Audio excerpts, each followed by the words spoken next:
Anti-Marcos ang Supreme Court, ako dinisbar. Sinuspandi pa ako ng 1 year, hindi dinisbar, kahit na walang dahilan.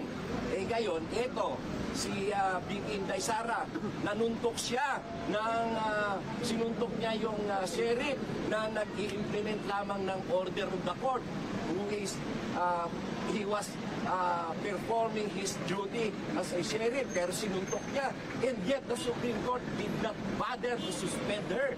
Kaya ngayon, papatayin niya yung presidente. Tingnan ko ngayon ang tigas ng Supreme Court. Bagay lang sa'yo madisbar ka kasi nga kahit yung sinasabi ni Inday Sara Duterte hindi mo maintindihan, napakasimple nga. If nga, kung siya ay may mangyari sa kanya, alam niya kung sinong gumurguro sa kanya.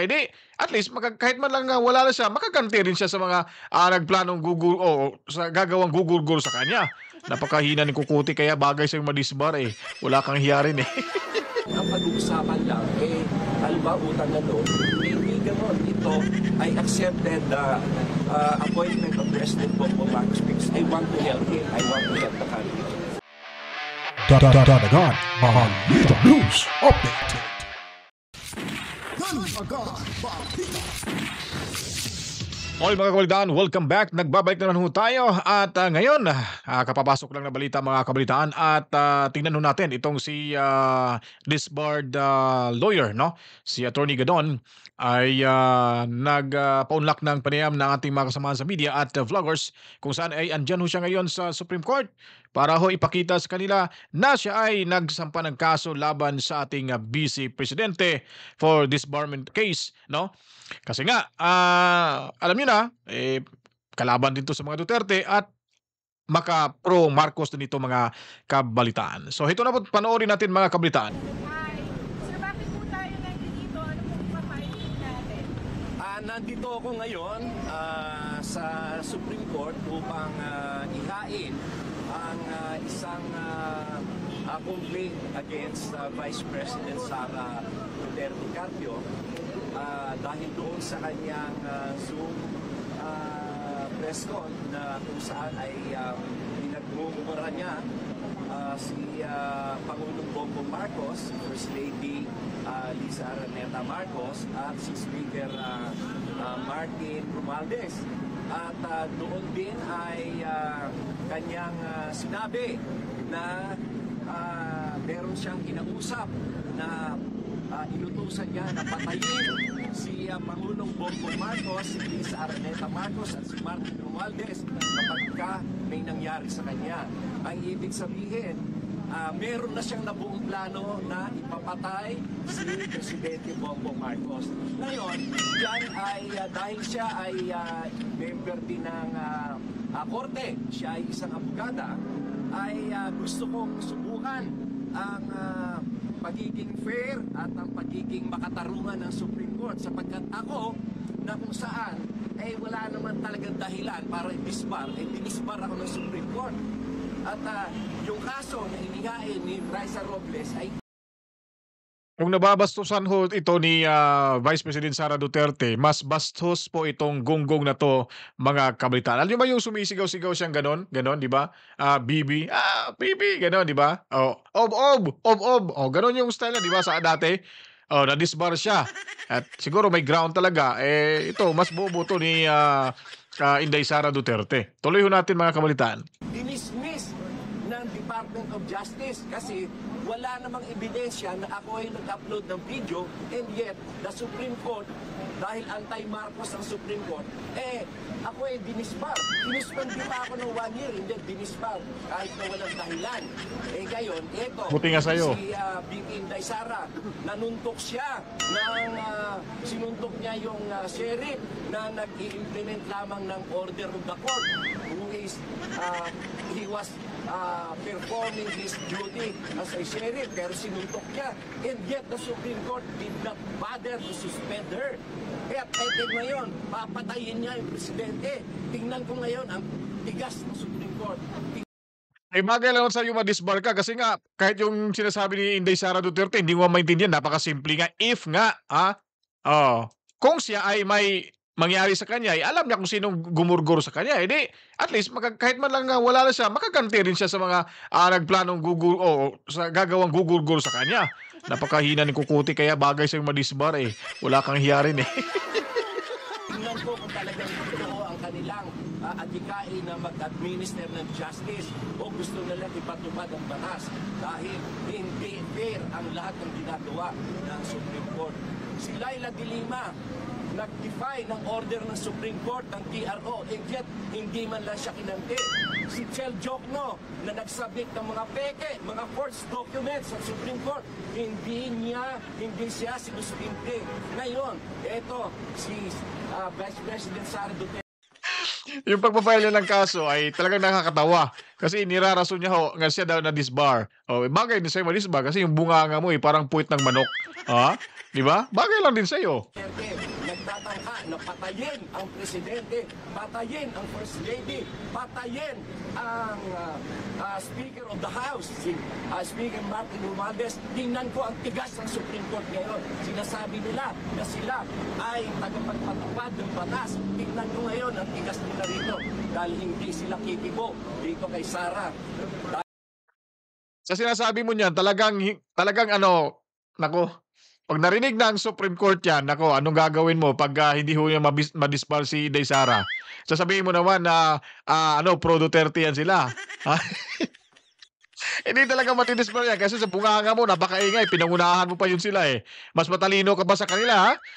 Wala ka talagang kwentang abogado. Ay, di ka naman abogado pala eh. Abogago ka na ngayon. Dahil sila ay anti-Marcos. Sir, you are known to be linked or at least allied with the Dutertes before. Does the past time... No, I am not an ally.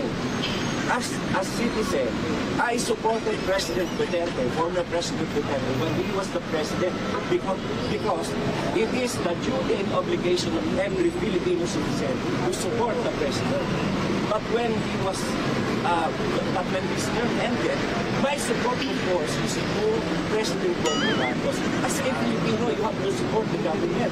You have to support the president. Ano ba natanggap mo? Pero anong ginawa ni former President Rodrigo Roa Duterte? Binastos niya si President Bongbong Marcos.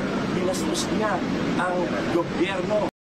Mas nababastusan ka pa sa ginawa ni former President Duterte. Kaysa sa ginawa ho ni BBM sa mga Duterte. Hindi mo ba alam na sino bang dahilan at na nagbigay ng pahintulot na ilibing yung ama nito sa libingan ng mga bayani? Ha? Yun ay talagang malaking utang na loob yun sa mga Marcoses. Yun lang yun. Sabihin mo na bastos yung mga Duterte, mas lalo ka rin bastos. Sobra pa yung kabastusan mo sa ginawa sa ginawa ni Inday Sara sa ating vice president, sa ating presidente. Mas ikaw yung pinakabastos sa lahat ng mga abogago. At ngayon, gusto pa niya magkudita. Saan kayo nakakita ng Tingnan mo, may gusto daw magkunita. Wala nga sinabi si Tatay Digong na magkunita nga eh. Napakahunghang talaga tong abogago na to. Oh? Napakahunghang talaga. Naniniwala din siya ni Bersamin. Sa bagay kasi kalyado sila ngayon. Panoorin niyo kasi yung video kung masasabi mo bang talagang nanghihikayat yung si Tatay Digong Duterte. Malayo ka sa kumingkingan ni Tatay Digong Duterte. Sa totoo lang, napakalayo mo. Gadon. At talagang gadon ka talaga. former president, gusto niyang baliin at baliwalain ang konstitusyon. Gusto niyang lumabag sa batas ang mga military. Gusto niya ang military ay maging mga tao-tauhan na sunod-sunuran sa mga tarungan at mga paglabag sa batas. Kampanya kayong senador, kinampanya po kayo tinaas na yung kamay nyo, even made a joke about your discord. Supalpa siya sa tanong na yan kasi itinaas nga yung kamay niya ni Inday Sara Duterte. Kung gaano kawalang hiya yung ating presidente ngayon, yung administrasyon ngayon, ganun din ho kahiya yung taong to, kawalang hiya yung taong to. Ha? Saan ba tinago yung hiya nito? Siguro hindi naman kasi walang hiya naman talaga to. Makikita mo sa pagmumukha nito. Tingnan mo. Parang magkamukha na ni sino ba? Si Martin Romualdez o si President Bongbong Marcos? Malayo, gwapo si President Bongbong Marcos. Ito parang gwapa to eh. Does this mean that you're fighting up this letter? Does this mean that you're already cutting ties with the Dutertes? Gano'n na nga. Kasi, in the first place, hindi ko man kasalanan yung nangyayari sa kanila. Ito mga nangyayari kay Vice President Sara Duterte. Sino ba may kagagawan nito? Sino ba ang naghain ng budget proposal sa Congress? Sino ba naghain ng more than 2 billion na Office of the Vice President budget? Eh siyempre, nagtaka yung mga congressman, bakit napakalaki ng bibili mo? Para saan yan? Ngayon, nung inisa-isa na nila, nakita nila doon, bakit ang laki-laki ng mga confidential funds? Magkano ba yung confidential fund ni Bongbong Marcos, di ba? 4.5 billion? Mas malaki pa ngayon kisa sa 2.2 billion? Nako, napaka walang kwenta magsalita tong si Inday. Inday! Kasi yung bunganga ganun eh. Napakaingay itong mamang to. Napakaingay, kaya Inday yung tawag ko nito eh. Intelligent funds, ganyan. Ano ba nangyari doon sa previous na mga hindi mo? Ayan, naglabasan na yung Grace Piatos, yung mga Fernando Tempura, yung mga Carmen Sita Nova, nahalata mo ng mga invento ng mga pangalan. Hindi Hindi mo nahalata kung sino gumawa ng nag-imbento ng pangalan mo. Pangalan mo. Pangalan mo tuloy. Pangalan ng sinasabi mo. Hindi mo ba narinig yung sinabi ni Inday Sara na nagpadala siya ng pera sa DepEd nung hindi pa ho siya undersecretary, baka hindi pa yata siya vice presidente noon. Presidente na siguro pero baka hindi pa siya sa DepEd. Alam mo ba kung sino? Saan galing yung pera, di ba? Kay Lisa Marcos. Diyan mo, imbestigahan mo para malaman mo kung sino talaga yung nag-fabricate sa pangalang binabanggit mo ngayon. Ha? Ganon? Sige, tuloy. Milyon yung mga dinisburse sa kanila. Tapos ngayon, dahil na inuusisa ng Congress, nasisisihin niya si Presidente Bongbong Marcos, sino ba may kasalanan yan? Sino ba may Ang layo ng sagot mo, Chong. Abogado ka ba? Abogado pala. Ang layo, hindi mo na, dapat, babaan mo muna yung, saan nagsimula yung, yung gulo. Huwag ka nang talon ng talon kasi mawawala ka niyan eh. Para ka rin si Presidente Bongbong. Di ba, Mr. President? Baka magiging ganito ka niyan. At sa amin, nakapag-harvest na kami. Kakatanim lang eh. So, hindi, buti na lang yung timing. Hindi yung bago aanin, nakapag-anin na tayo. So, Ganon. Yung season na susunod. Kaya mo to? Kaya mo bang sabihin ng ganyan? Ha? Sige nga.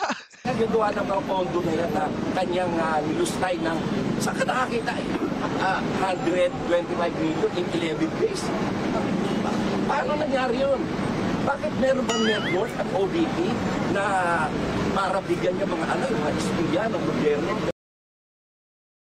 125 million for 11 days. Buti nga hindi na sinabi 125 million na notice of disallowance kasi susupalpalin ko to. Hindi kasi to nanonood sa mga interview kay Inday Sara, kay VP Sara Duterte. Kaya ito yung hindi marunong nag-aaral. Kasi sabi niya, hindi daw nag-aaral si Inday. Panay salita ng ganon. Ito nga, hindi rin ito nag-aaral. Wala kang, ewan ko lang kung alam niya ba yung mga pinagsasabi niya dito. O baka narinig niya rin sa kabila o sa kalyado niya, yun lang yung sinasabi niya. So one-sided pa rin to. Kaya hindi ka panipaniwala tong taong to. Hindi dapat papaniwalaan to. At yung korte na ngayon, yung Supreme Court, susupalpalin pa rin nyo. Tandaan nyo po mga kabritan. Babalandra natin to dito sa channel natin. Wala naman silang network na gano'n. The Vice President is behaving as one of the former presidents who now regret supporting the Duterte. Yes, I really regret. Hindi ko na maakalain na ganyan pala sila eh.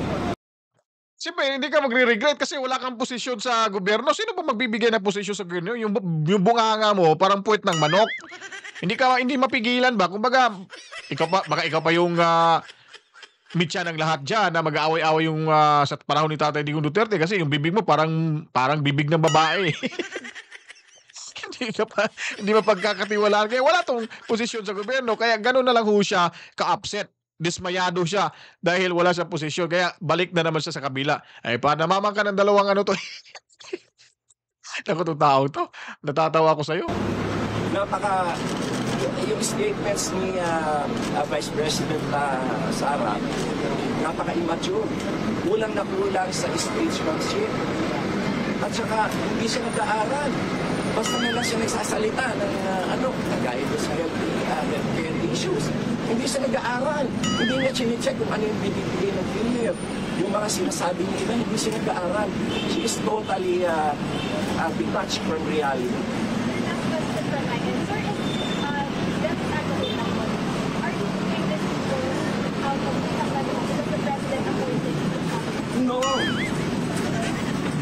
appointed dito sa cabinet. Hindi pa inamin. Okay.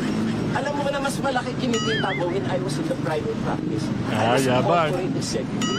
Kesa ngayon, but this is just a commitment to help the president, to help the country. Hindi mo naman pwedeng matawag na mas nakikinabang ako ngayon.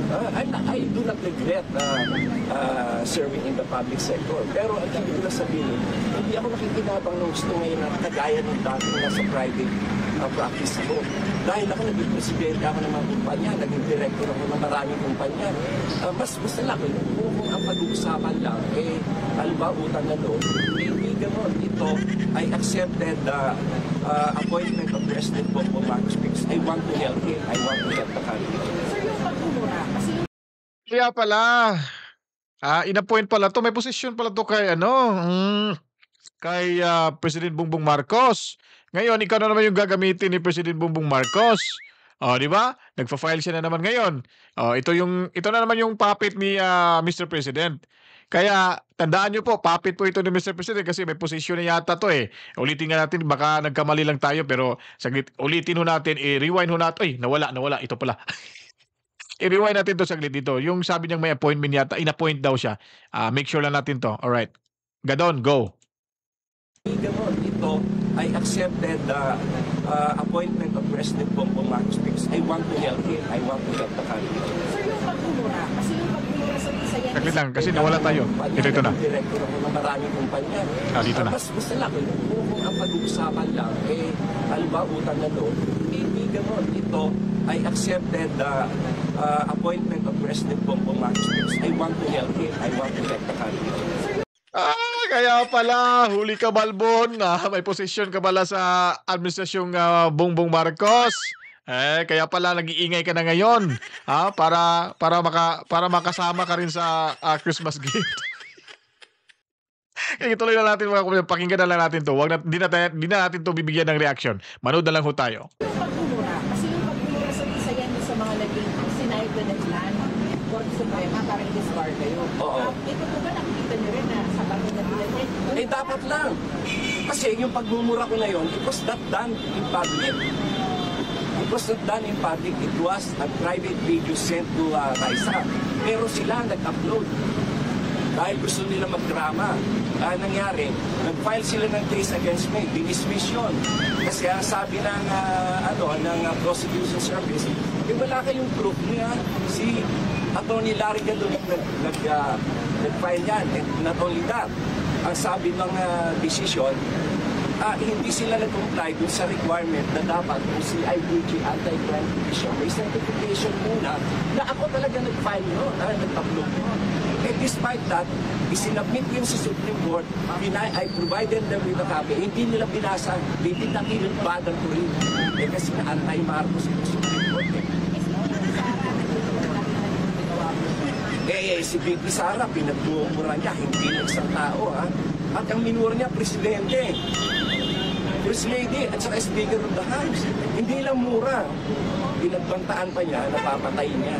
Na meron siya inutusan na tao, napatayin.